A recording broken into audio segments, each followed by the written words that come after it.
On 29th April 1848, the man known to posterity as Raja Ravi Verma was born in Kilimanoor Palace in Kerala, arriving to take his place in history as the father of modern art in India, and to leave an enduring impression on the very essence of culture in our land.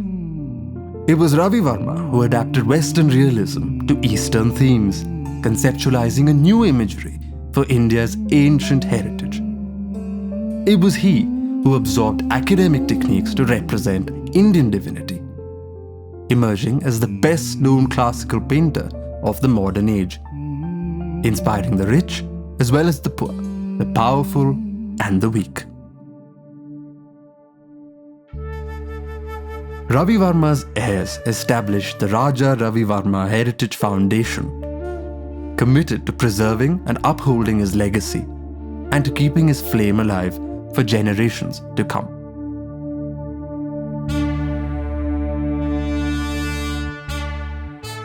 Many are the legends around Ravi Varma and the gift with which he was born. They will tell you of his mother Umamba, who one day was in her family shrine. Suddenly, something changed. A shiver, a breeze, the rustling of leaves and the darkening of clouds. They said she was sick. Medicine was given. The best doctor summoned. Nothing worked. The palace elders whispered, Umamba is harboring a yakshi, they said. Her body, a deity's temple. In came priests and astrologers. Over days, they cajoled and persuaded the divine manifestation to take leave. The goddess agreed. A spot was cleared, and there she was consecrated forever. She still resides in her shrine, but it was her boon to Umayamba that became immortal instead. Umayamba was blessed with a child. Ravi Varma was born.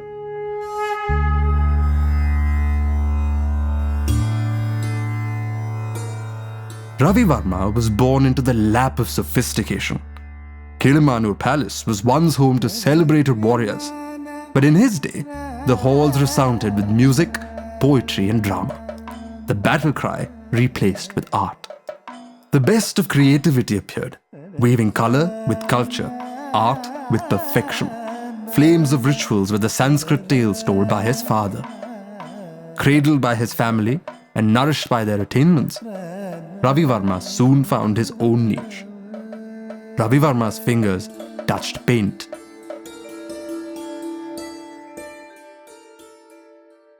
In 1862, Ravi Varma arrived at the court of the Maharaja of Travancore, and here began his training.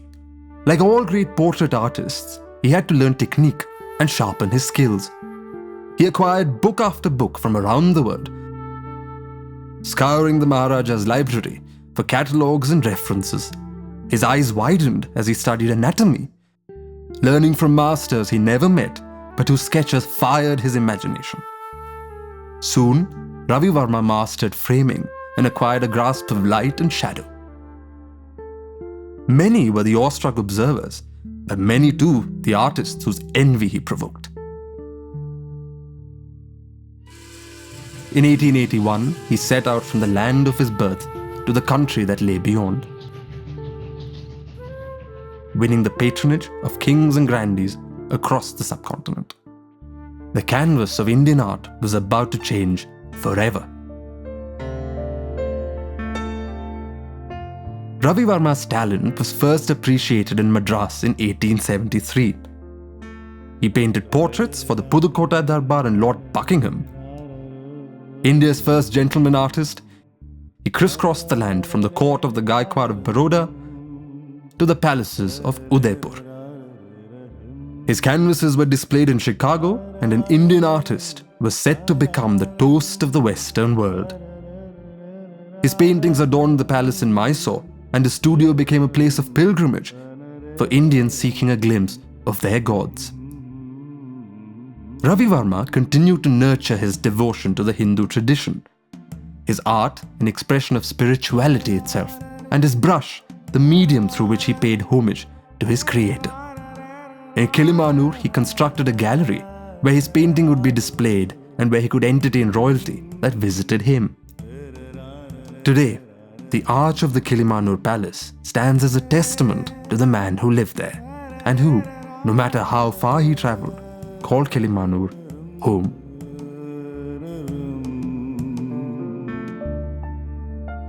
Art was not art for its own sake, and Ravi Varma sought to take art to the masses. He had the admiration of kings, but it was the people he craved to move, to inspire the soul of society itself.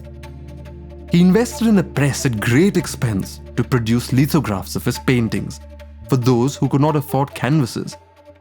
Soon God, an abstract concept for the common folk, took form, finding a place in every home. The Brahmin had a lithograph just as the peasant. All of them united by admiration for Varma's work.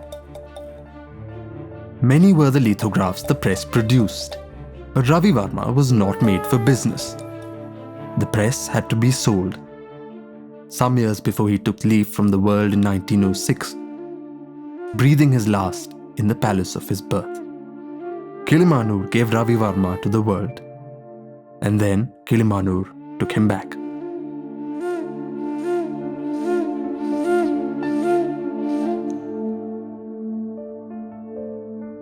Raja Ravi Varma's influence was endless.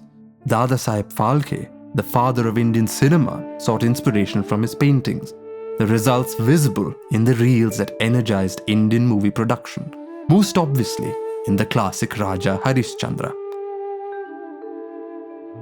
Millions are the women who drape the sari in the way Ravi Varma draped them around his mythological heroines.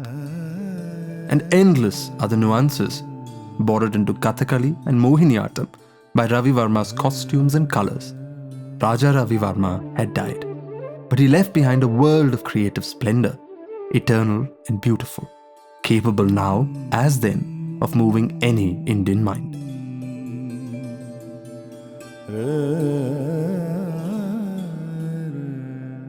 Raja Ravi Varma influenced our lives in enduring ways, from the comic book to jewellery and painting, not to speak of his influence in contemporary Indian art.